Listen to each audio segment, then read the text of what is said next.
can if you want to, or if you guys want to, you can. I figured you might want to spend time with your parents. No worries.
Thank you, Brenda.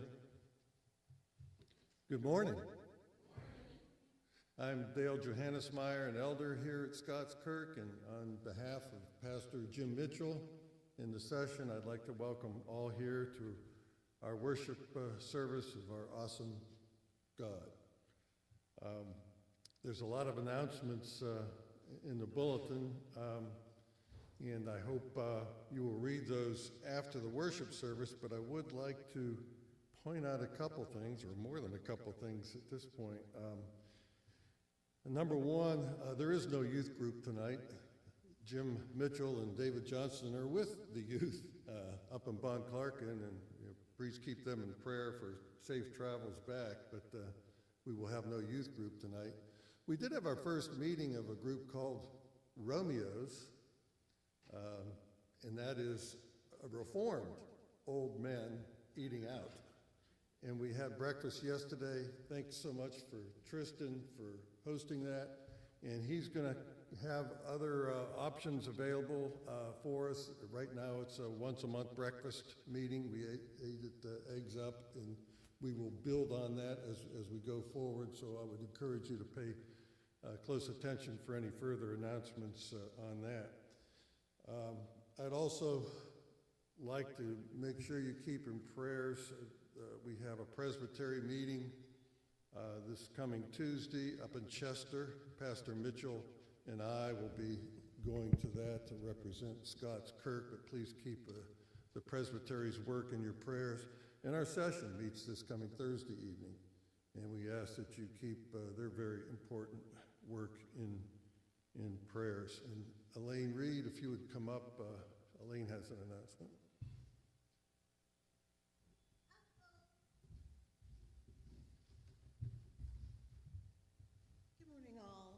The mission team wanted to bring your attention to the second bullet in your bulletin, looking ahead. It's announcing that on March 23rd, which is a Sunday following our morning worship, we'll have a fellowship lunch, which will be a covered dish, and a presentation by Lee Schilnut. He is one of the World Witness missionaries that works with Seed Ministry, so he's going to explain a little bit more about Seed and their work in Rwanda. So look forward to seeing everyone staying after church on March 23rd for a covered dish lunch and a missionary presentation.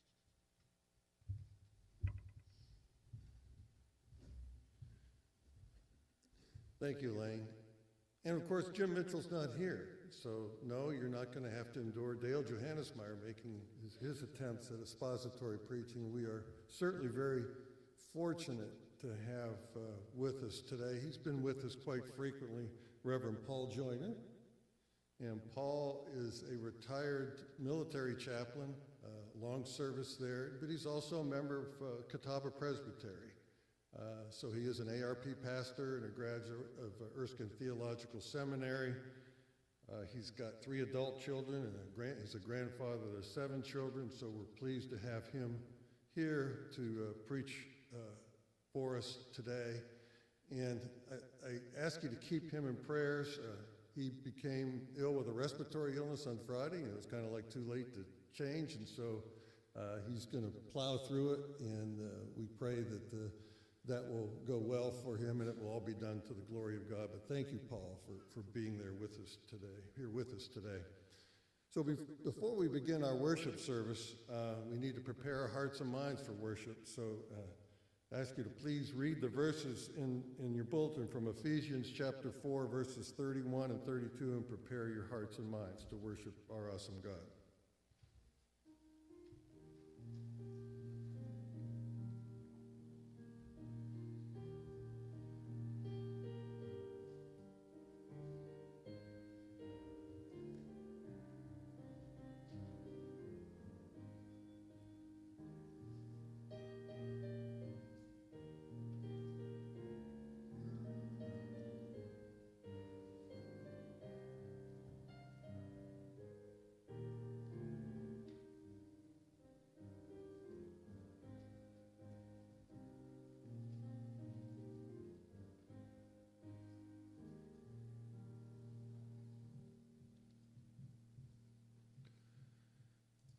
Our call to worship this morning is Psalm 105, verses 1 through 4.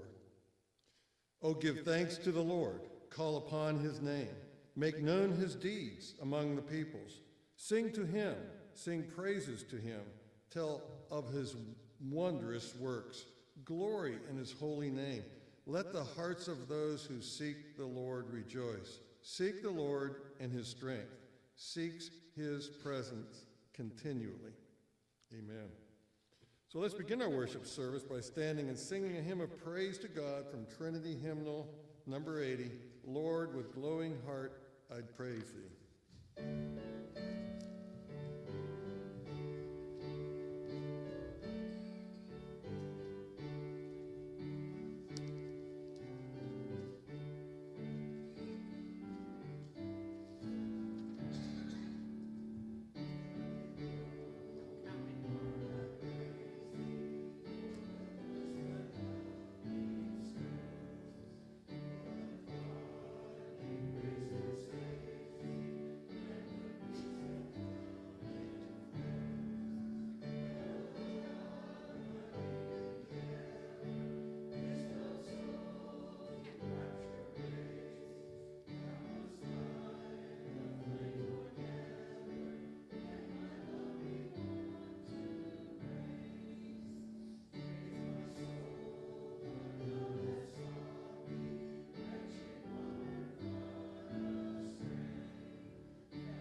Let us pray. Heavenly Father, precious Son, Holy Spirit, Lord, we come to worship and praise you today. You are the sovereign creator of all that exists. You created us in your own image, but we sin against you and doom ourselves to your eternal wrath. And yet while we were dead in our sin, you made us alive in Christ. You have forgiven us.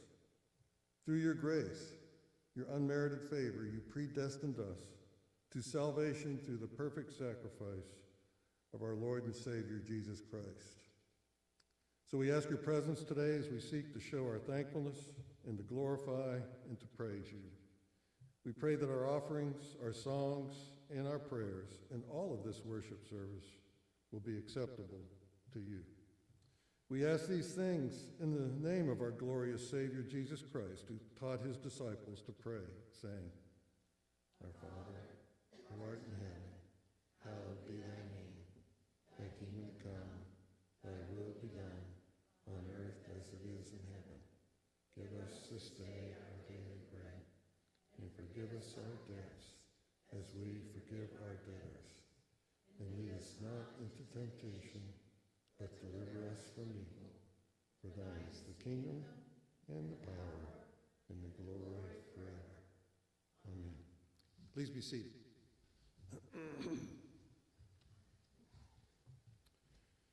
So for our confession of sin, we will pray in unison what's printed in your bulletin.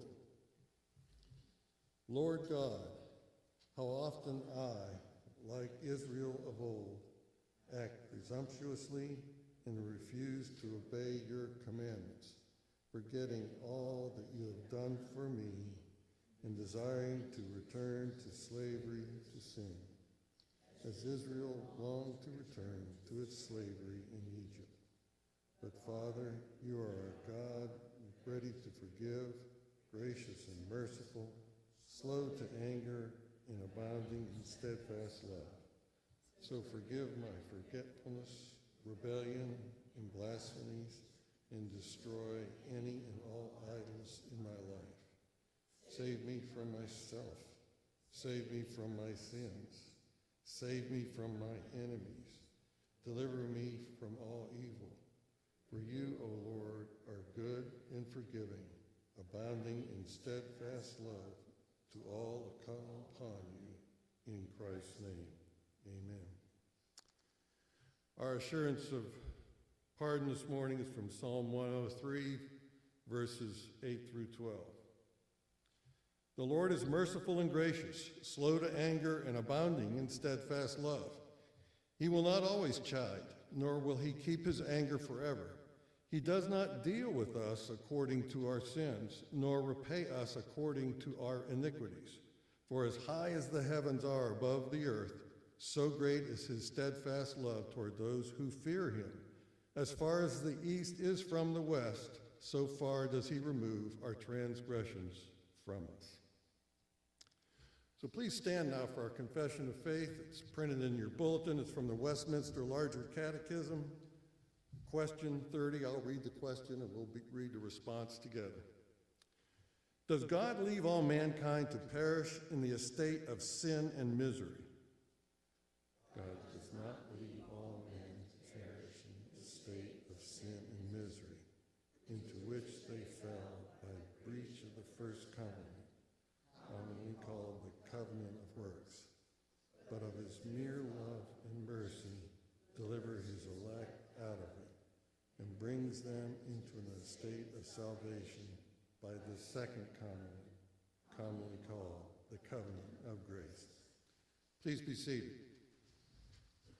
And it's time for our children's sermon. Do we have any children to come forward? Rich, you want to come forward and be the child?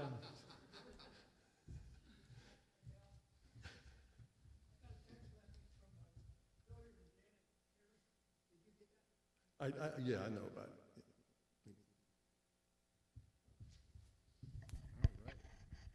Well, if there's no kids up here, I guess we're all kids today. How about that?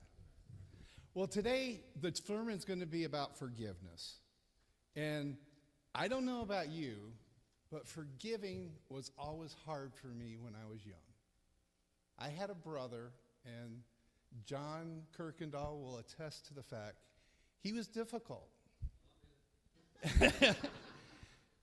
But it didn't negate the fact, or it didn't make it right for me not to forgive him.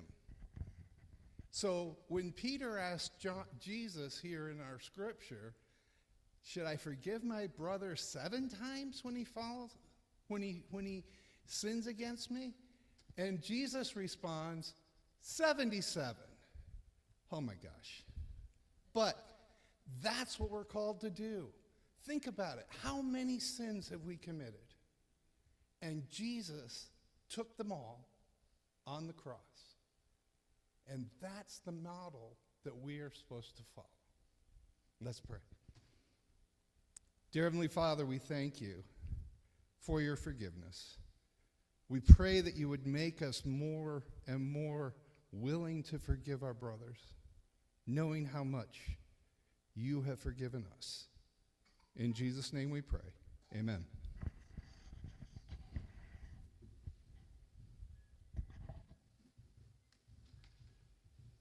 Thank you, Joel.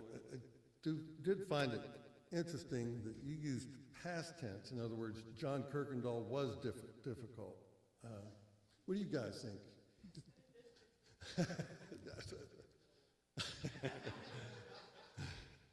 We love John, we love Joel.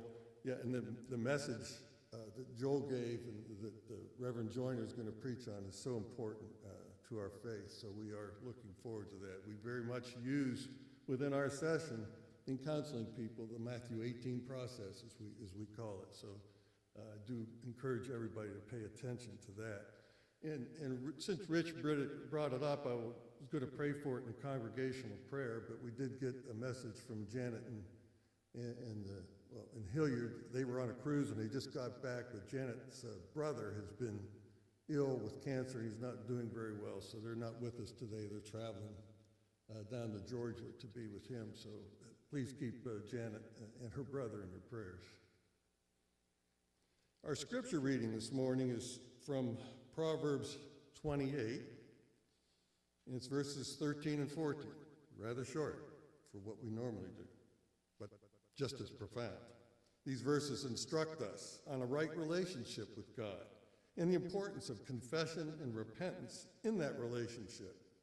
All other relationships we have are dependent on this. Hear the word of God.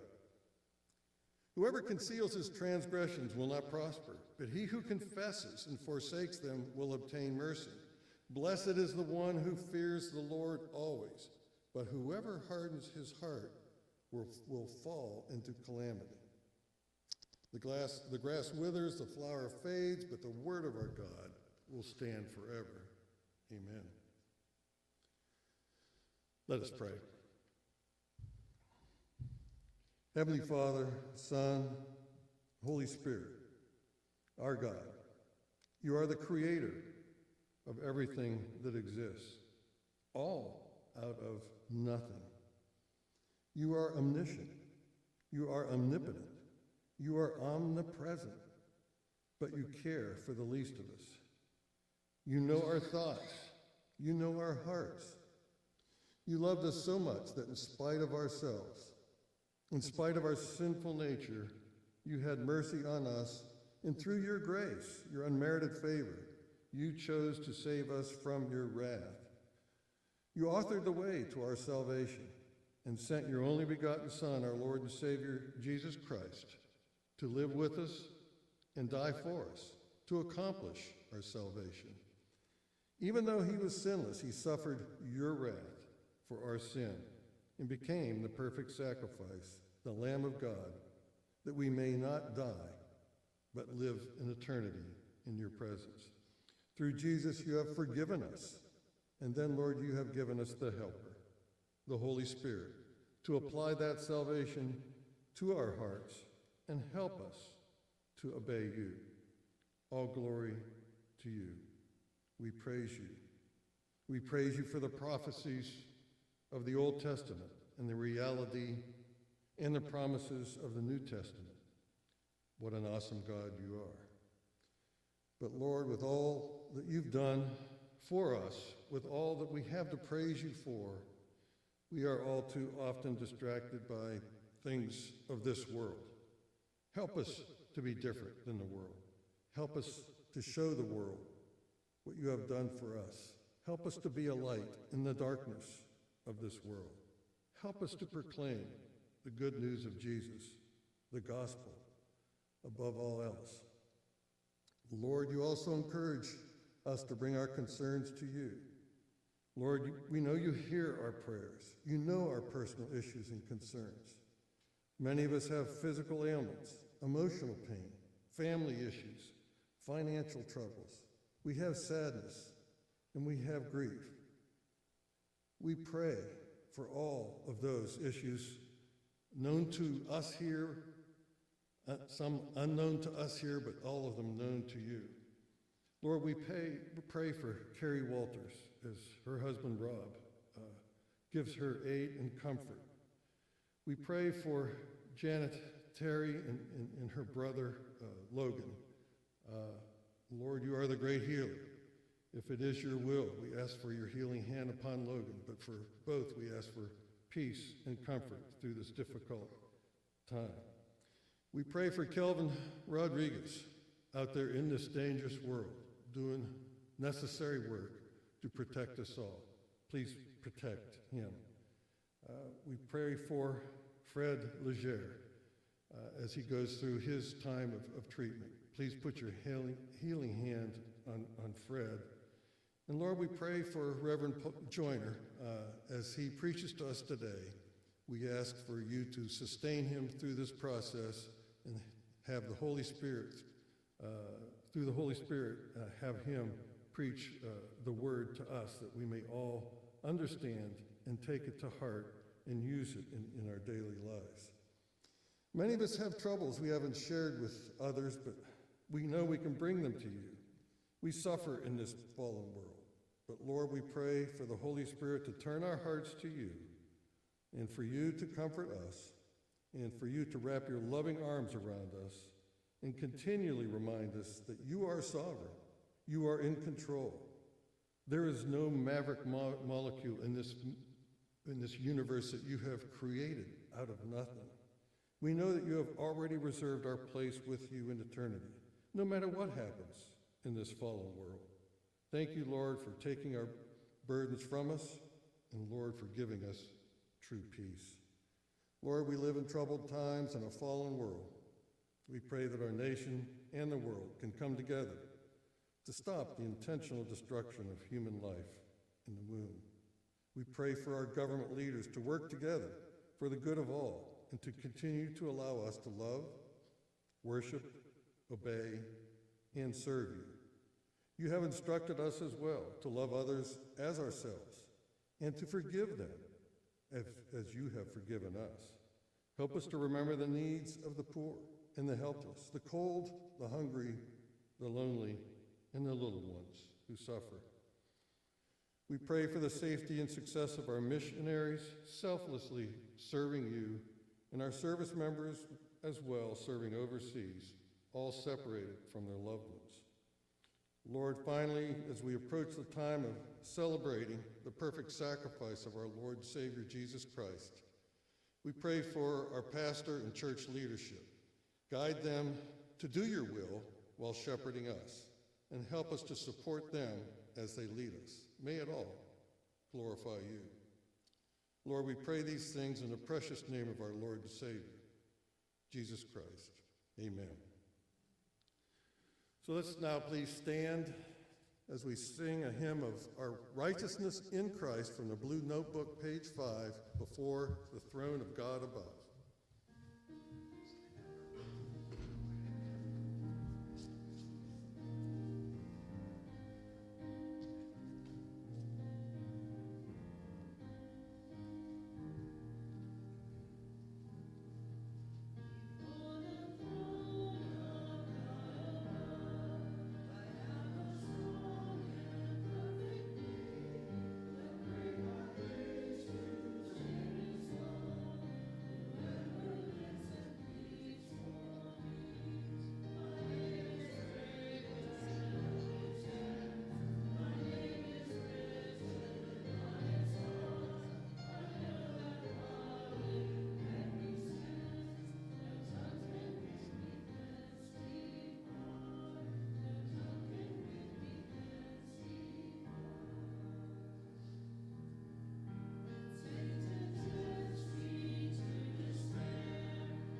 Let's pray together.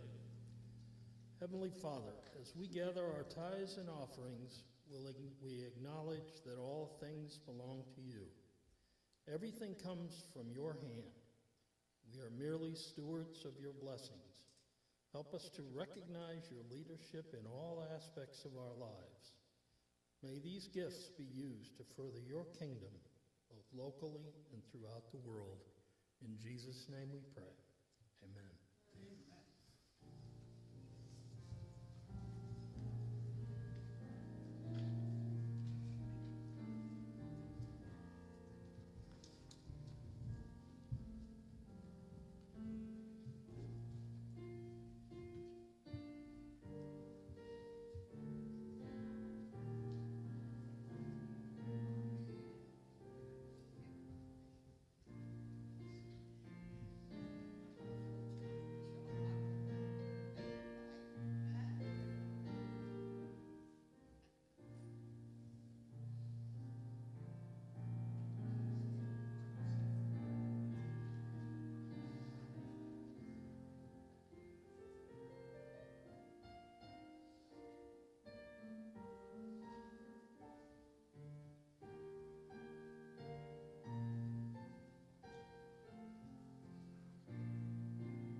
Take your seats.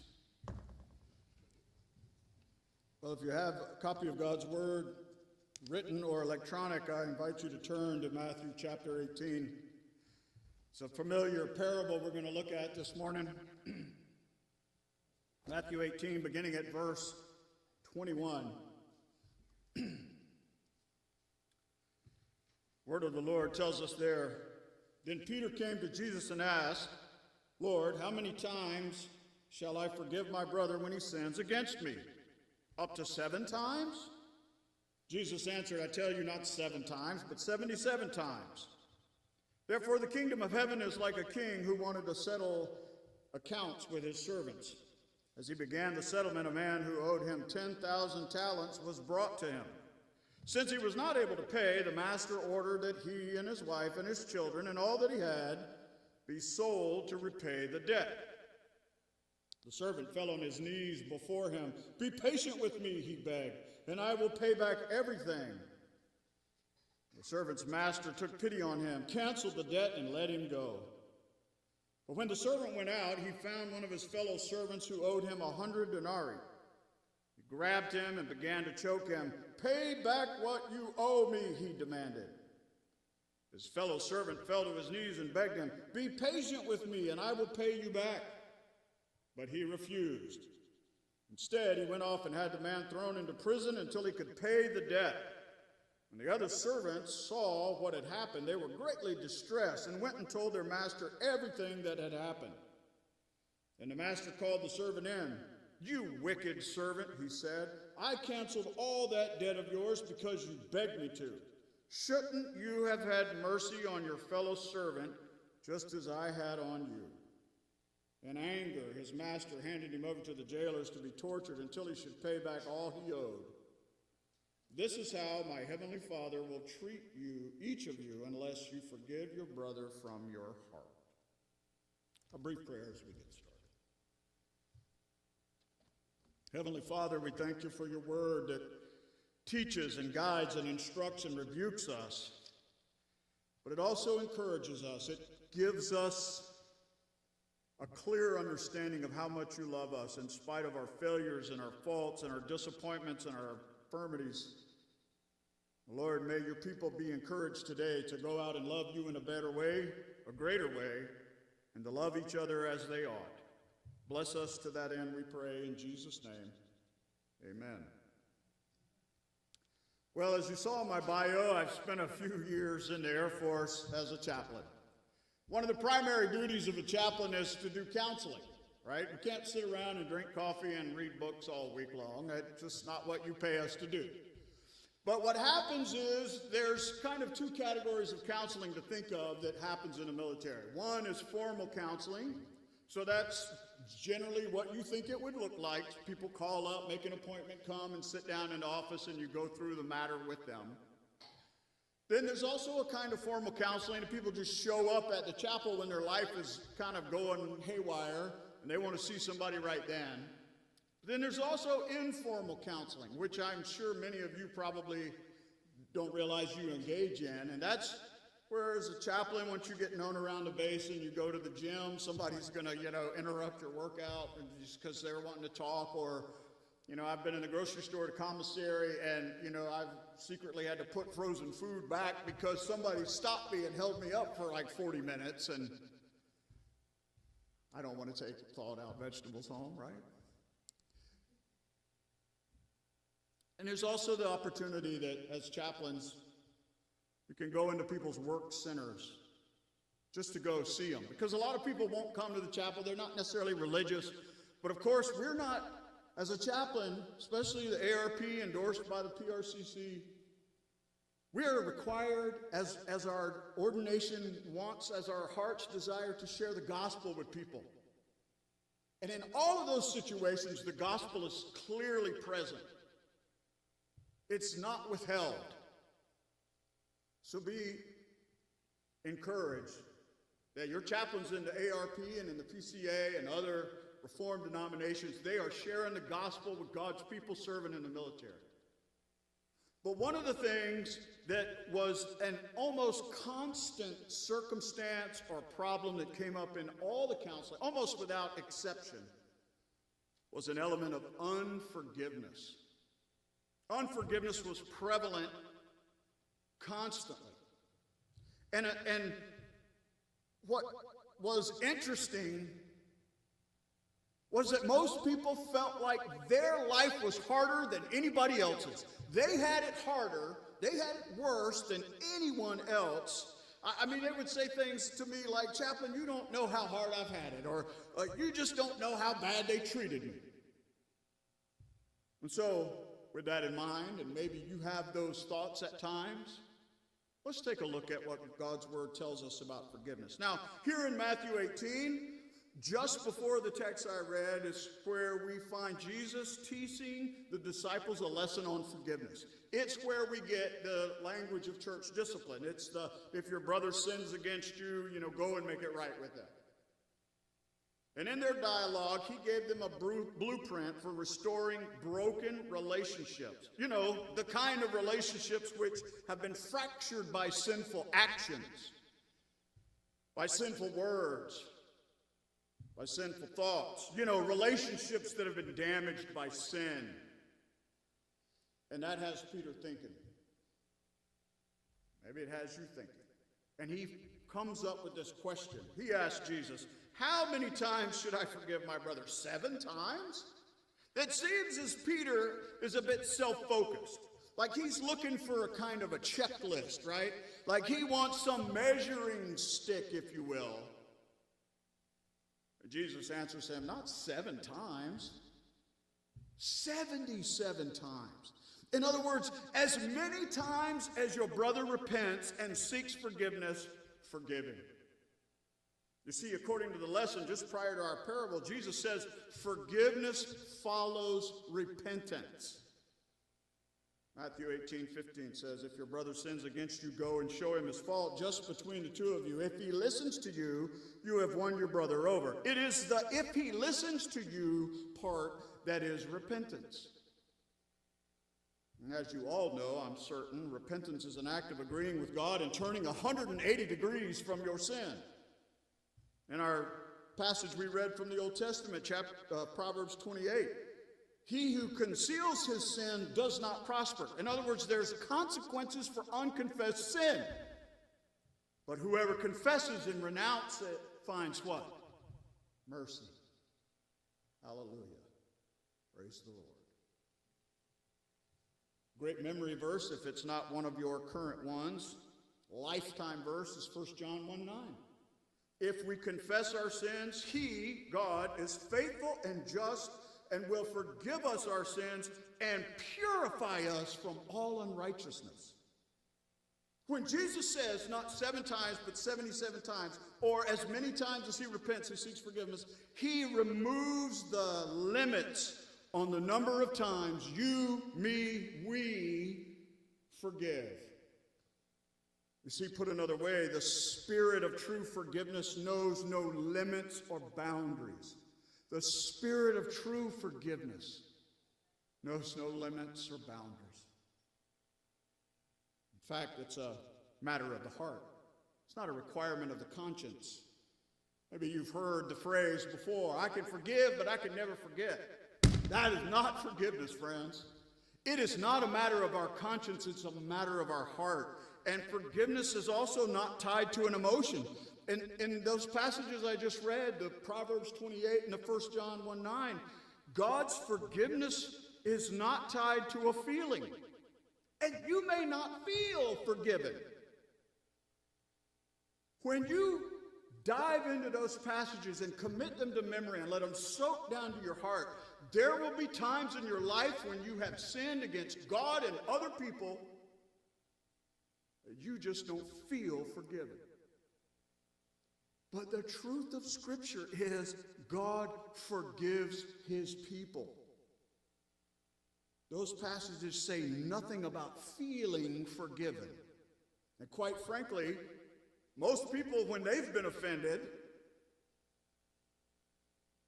don't feel like forgiving the person that offended them, do they? Or should I say, do we? So think of it like this. This is not an original idea for me, but forgiveness is an agreement to never think about the offense, to never speak about the offense, and to never act badly towards the person because of the offense. Instead, we have to shift our focus away from their sin against you and onto the cross. You see, that's most of our problem. It's most of our problem. It's how God forgives us. It's through the cross of Jesus. Because of the completed work of Jesus on the cross. Not because God feels like it, but because the death of Jesus pays the sin debt that you and I owe, and his perfect life gets credit to us as righteousness. We don't have a righteousness of our own. We stand before a holy and righteous God, condemned unless the blood of Christ is there to proclaim our righteousness to the Father. Remember, Jesus is answering Peter's question in this parable about how God forgives us, to illustrate how God forgives us. So let me ask you this, and knowing this parable, like I'm sure you do, would you say that's the way you forgive people? Jesus tells this parable to Peter, the unmerciful servant, to give him a reason for the blank check to forgiveness. Again, the parable is a response to Peter's self-focused question. It's a picture-painting story to illustrate the principle that true forgiveness is a matter of the heart. You could even say a theological matter of the heart. And it is how God in Christ forgives us. Let's work through it a little bit. Jesus says there, the kingdom of heaven is like. In other words, in the kingdom of heaven, a king calls all of his servants in to settle their accounts, to settle their debts, as we just prayed. Now, one owed 10,000 talents. Now, that's a big number, but in our economy, 10,000 just barely gets you some eggs, right? Yeah. But let me break it down for you. 1 talent was equal to 6,000 denarii. And 1 denarii was what an average wage earner worked for in a day. Now, assuming a good Jew would not work on the Sabbath, that's 6 denarii a week. So, if I'm doing the math right, that's 6,000 weeks to make 1 talent. Well, how many years is 6,000 weeks? 19.2. So 19.2 years for 1 talent. And this guy owed 10,000 talents. That's 192,000 years worth of income. Now let's say, for the sake of better math, that this guy was a government official. And he's making, like, which we all know, government officials make 100 times more than the average person, correct? I mean, he was, in fact, dealing with the king directly, so we can assume maybe he's a government official. That would still take him 1,923 years to work off 10,000 talents. This is what the imagery in the first century that Jesus is not just putting in the disciples' brain, but he's working it in ours too. That's an eternity, in other words, an eternity of debt. And this is Jesus' picture. This is the imagery he's painting. It is an enormous, impossible debt to repay. And none of us are able to repay our debt. Nevertheless, it has to be paid. And since it's impossible for the servant to repay his debt, king orders that he and his whole household be sold to satisfy it. Now, put yourself in his shoes for a moment. And upon hearing that judgment proclaimed, had to have sent horrors through his body. I mean, he is overwhelmed by the king's decision, and his reaction is such that he just falls on his face and pleads for mercy. He offers no explanation, no excuse for the debt. He knows he is totally responsible for the entire debt. And hearing that his wife and kids, not to mention himself, will be sold into slavery, it had to crush him all the way to the ground. The only thing he could do was to plead for mercy from the king.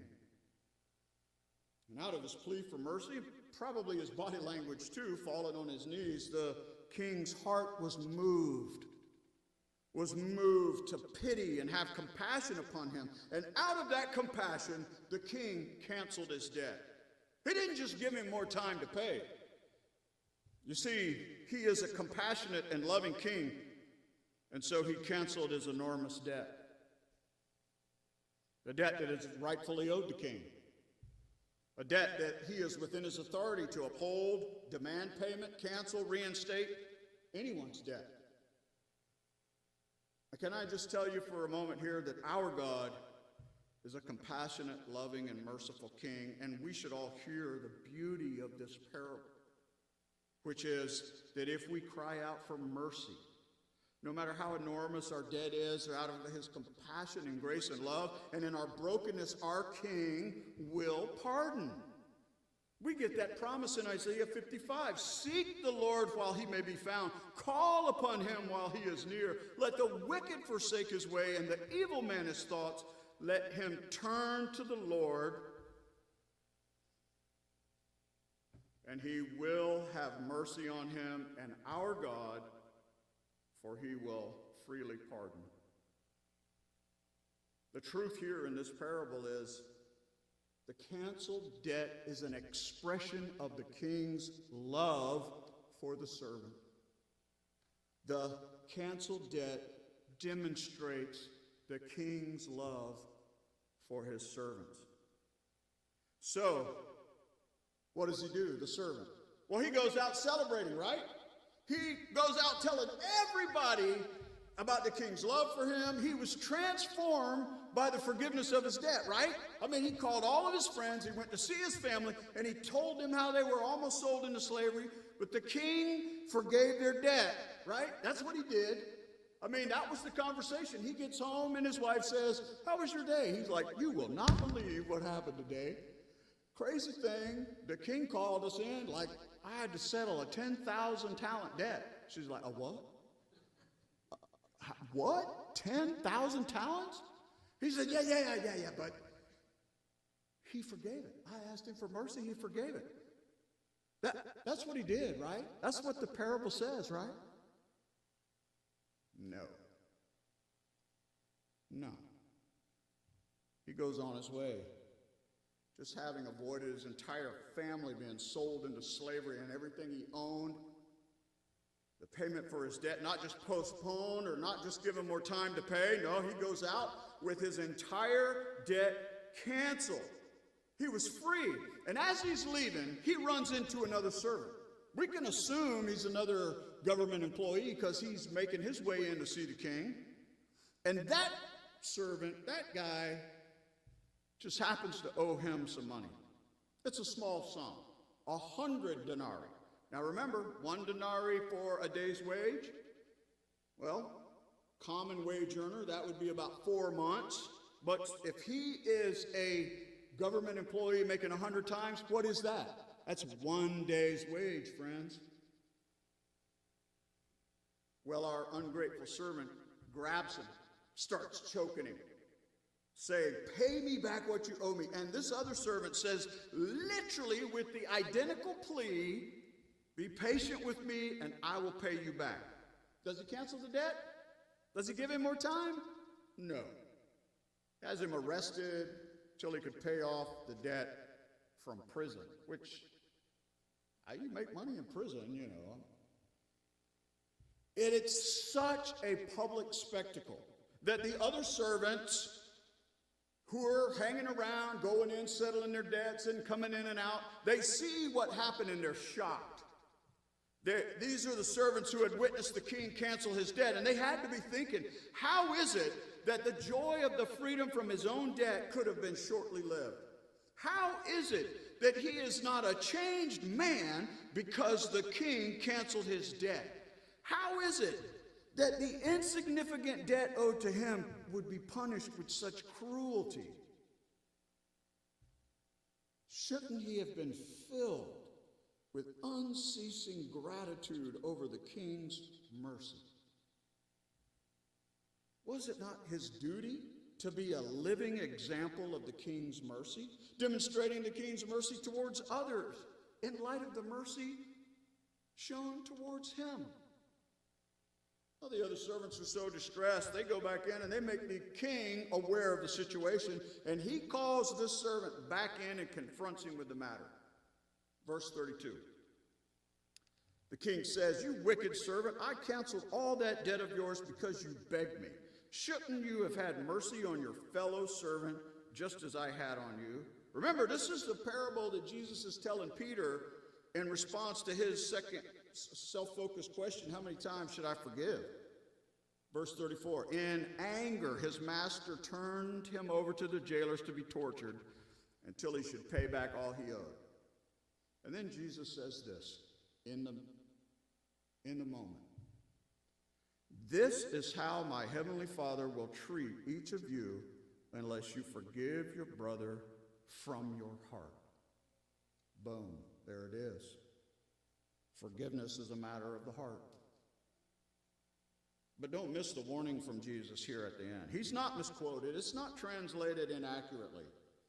Those who do not forgive cannot expect to be forgiven, not because God is not a loving, merciful Father full of grace, but because of the hardness of the heart of the one who will not forgive the insignificant debt. One cannot expect to be forgiven the enormous debt owed to God. And so the parable teaches this biblical truth.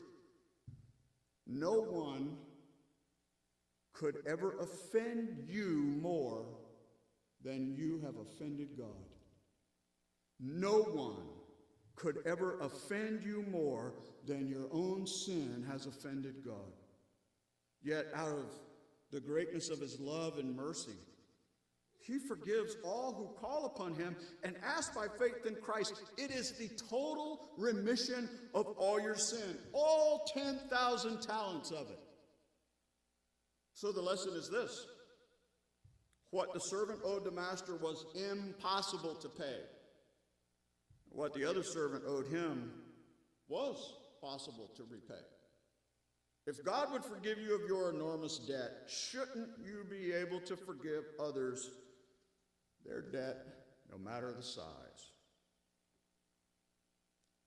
I think what Jesus is saying to us today should not be difficult to understand. For those of us who have been forgiven much, we ought to forgive in return. And for those of us who've been forgiven much, we ought to love much.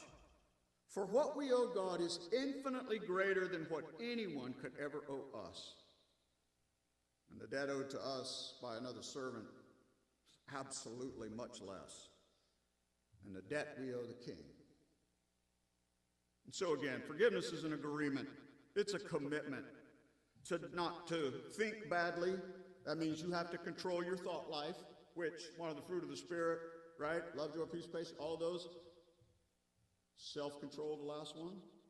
But when your brain fails to keep that in check, the next countermeasure is don't speak badly towards others. Don't talk to your friends or your family, your coworker. That's gossip. You have to manage your own tongue, as James says. But then if that blows it, the next countermeasure is don't act badly towards others. Don't be hostile. Don't be moody or rude, because that, friends, is dissension. You see, all of us might think of ourselves as the 100 denarii guy, but in reality, we are all the 10,000 talent guy. But the good news is that God, by his love for us, has forgiven us through Christ, and through a heart that is grateful for that forgiveness, we can forgive others, no matter the offense, great or small. Because the parable teaches that God has forgiven a significantly greater debt. Another truth about this is the parable teaches how Christians ought to really deal with one another, as well as how we ought to deal with forgiveness. And so let me ask you a couple of questions to get in your business a little bit. Who is in your life that you need to forgive? Who is in your earthly family, maybe living in your own house, that you need to forgive? Who is it in your spiritual family? Not just this local body of believers, but in your entire spiritual family. Who is it that you need to forgive? Who are you holding a grudge against? Who are you harboring bitterness in your heart towards every time you see them, think about them, and contemplate what they've done to you? I bet there's some people that have come up in your mind right now. Friends, we're broken human beings. But we have a God that loves us and has taught us in his word how we need to relate to each other. And it's not relating to the other person based off what they did or didn't do to us. It's relating to our Heavenly Father based on what he has done for us in the person, the life and death of Jesus Christ. So I want to challenge you to be working on that, forgiving them. I know it's not easy. If you're here today and you have never settled your account with the King, you still owe that debt. Don't you think today is the day, the time is now to cry out for his mercy? Romans 3 says, now a righteousness from God apart from the law has been made known, to which the law and the prophets testify. In other words, the whole Old Testament. This righteousness from God comes through faith in Jesus Christ to all who believe. There's no difference, for all have sinned and fall short of the glory of God and are justified freely by his grace through the redemption that came by Jesus Christ. God presented him as a sacrifice of atonement through faith in his blood. Now you might be sitting there thinking, Paul, you don't know how bad I've had it. You don't know how bad they treated me, what they've done to me. Well, you're right, I don't know. But what I do know is that you've not had it. Your life has not been as hard as the life of Jesus. And your sin is extremely offensive to a holy and righteous God. And by our faith in him, he desires to settle accounts with you. Like I said, if you've never done that before, today's the day to do that. Come see me after the service. There's elders here that you can talk to. And let them help you by faith in Christ settle that account. But if you're here today and you have settled your account, then by faith in Christ you are free from your debt. But maybe you've not been forgiving others as you should. Stop focusing on the other person's sin against you and focus on the cross and his compassionate forgiveness of your sin. Cry out for his mercy again and let the power of his forgiveness transform you. And our challenge is that we could become people who ask Christ to help us forgive more and love more, up to 77 times more. May God help us all to that end. Let's pray together. Heavenly Father, as you taught those disciples that day, you taught them an important aspect of who we are as fallen human beings, the creature to the creator relationship. It's clear, abundantly clear, that no one could ever offend us in a way greater than what we have offended you. And yet, in your mercy and grace, because of the completed work of Christ on the cross, you are able, willing, and desire to forgive us of our sins. So I pray for my brothers and sisters here today, Lord, as well as myself, that we would be people that as we bounce through this sin-cursed world and as people offend us and hurt us and break our heart and disappoint us, that we will turn to the cross, not dwelling on the sin that has been bared against us, but that we would rest in the comfort of knowing that our sin has been satisfied. Your wrath has been satisfied by the completed work of Christ on the cross. And may that give us comfort, that we don't have to find retribution in the moment. We can just rest in the knowledge of knowing that you love us and have forgiven us of our sin. Bless your people here today. To that end, I pray. In Jesus' name, amen. Well, all who are able, let's stand and sing out of the Trinity hymnal 251, Beneath the Cross of Jesus.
People of God, receive now the Lord's benediction.